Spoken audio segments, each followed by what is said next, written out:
আমি যে চ্যানেলকে বিউলির ডালের রসবড়ার রেসিপি নিয়েছি, আমরা দেখুন বিউলির ডালগুলোকে মিক্সিতে পেস্ট করে নিয়েছি। তারপরে 1 চামচ নুন দিয়ে একটু মাখিয়ে নিচ্ছি। মাখিয়ে নিয়ে তেল গরম বসিয়ে দিলাম।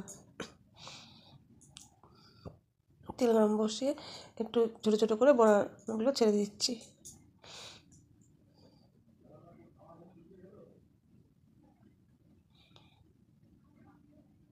এবার বড়াগুলো একটু লাল লাল করে ভেজে নেবো। এবার এই পিঠটা ভাজা হয়ে গেছে, এবার এই পিঠটা ভাজবো বড়াগুলোকে।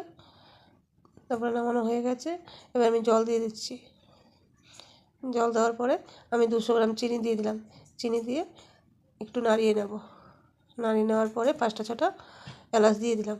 দেওয়ার পরে আবার একটু নাড়িয়ে নিয়ে তারপরে আমি বড়াগুলো ছেড়ে দেবো।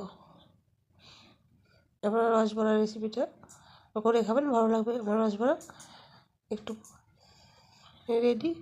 দেখছি কি সুন্দর হলো, গিয়ে হয়ে গেছে, নরম হয়ে গেছে। করে